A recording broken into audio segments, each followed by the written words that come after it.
Hi everyone.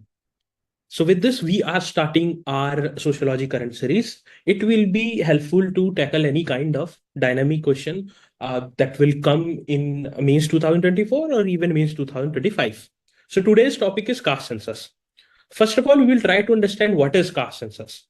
So a caste-based census gathers data on economic status and other caste-related information of every Indian family, both in rural as well as urban area. So this comprehensive data collection aims to help authorities define deprivation indicators and map inequalities and have policies designed based on data. So these are the broader contours because of which this caste census is conducted. Now, the need for caste census. What is the need for caste census?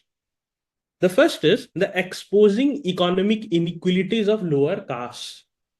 So the caste-based census would expose the impact of the systemic deprivation of the caste structure.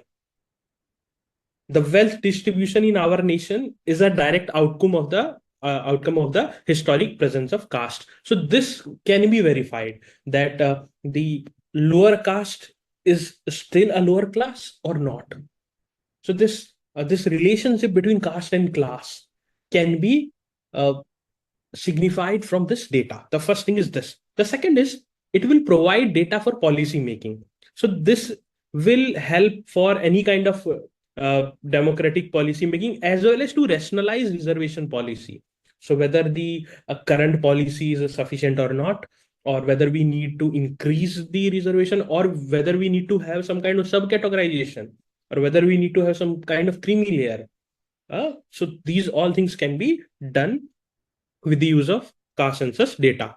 The third thing is the caste-based census will also expose the claim of neoliberal thinkers who claim that capitalism and its variants are best possible system for annihilate caste. So the best possible measure is to have liberalization, and it will impact everyone positively, and everyone will have prosperity equally, and that will help to annihilate the caste system. So this policy or this thinking of neoliberal thinkers could be challenged. Now, we also need to mention some data when we are writing the questions which are dynamic in nature.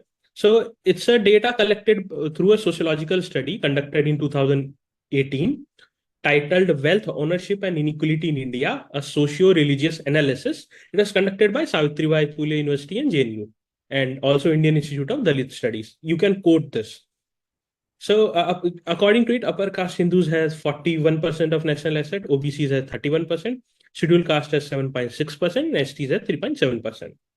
So, this clearly, though the sample size would be very small, but this you can quote to showcase the inequalities present. The fourth need, why there is need for caste census, is the caste-based privileges. So it is argued that in order to abolish caste, it is essential to first abolish caste derived or caste based privileges. So, first, we need to map caste and their socioeconomic status or their privileges or deprivation so that we can abolish these privileges which exist. So, these are the points which you will write in need. Now, what are the concerns of caste census? So the first concern is that it will lead to again identity politics overshadowing issue-based politics. Now, again, it will revive the mandalization of politics, where the caste identities will become more important vis-a-vis factors like environmental degradation, women's safety, poor quality of education, abysmal health facilities.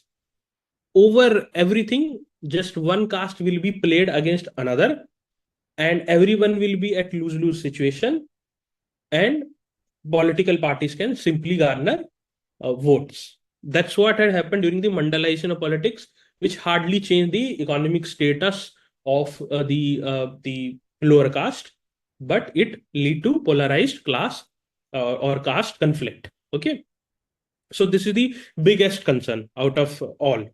The second is it can bring a kind of a stir or the social harmony can be at risk. Why? Because the caste census may lead to a kind of conflict, specifically at village level. You can quote the examples of caste senas that were formed in Bihar. There were two caste senas, prominent caste senas, which were formed, and they were violent in nature. One was Diamond Sena, and another was Ranveer Sena. They both were based on the caste only. And the third is that this can lead to a kind of divide in supra Hindu identity. You can write this because this is one of the points which has been analyzed by various prominent sociological thinkers, that in the Indian politics, a supra Hindu identity has overshadowed caste. Even Dipankar Gupta has reiterated this. But this can lead to fragmentation of that supra Hindu identity and may again make caste a prominent factor above religion. So these are concerns. The another thing is that now we can attach a sociological perspective has given that the purpose of determining the number of citizens from the backward classes, as the state is no longer employer, the biggest employer in the country, so there is no goal which it can achieve. This is the perspective of VK Nataraj. So he is questioning the purpose. When the state is no longer biggest employer, then what bigger changes reservation can bring, or such policies can bring? What majorly is needed is grassroots implementations of policies, issue based things instead of freebies and lollipops. Okay. Also, now the private sector has become a major employer. So what is needed is skill. So there was one thing which you can write. The Andhra Pradesh Chief Minister Chandrababu Naidu sir has said that a country need skill census. How the youth is faring in terms of skill, and then we can provide them skill as soon as possible, and so that they can be employable.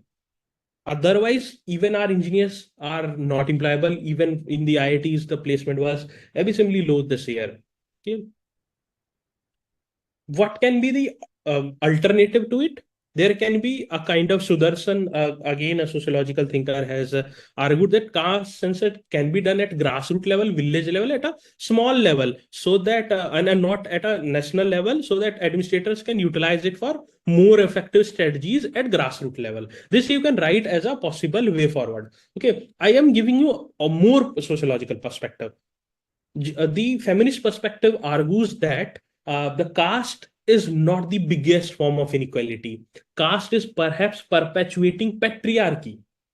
The biggest form of inequality is gender, and what is needed is women reservation in not only the parliaments but also in the educational institutions, specifically the research and STEM related institutions. So they argue that this is what is needed. The need is to measure the position of women in the country and do things to alleviate them. This is the feminist perspective.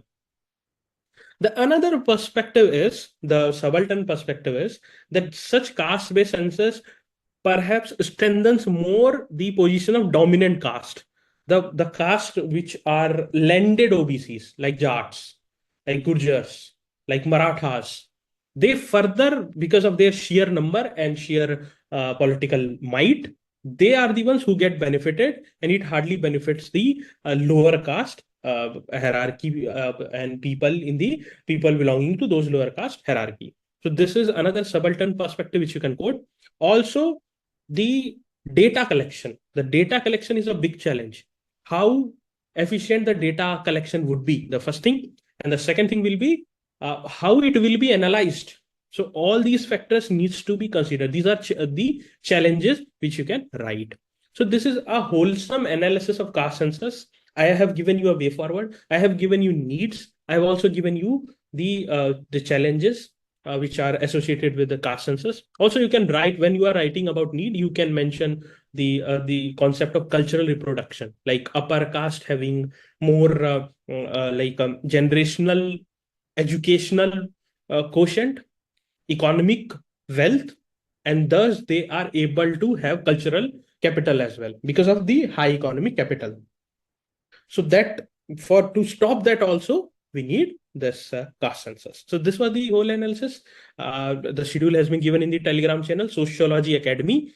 You can join that through Telegram, Sociology Academy, and the schedule is there. In next 14 days, I will cover the rest 14 most important topics. Thank you very much. Take care. Best wishes.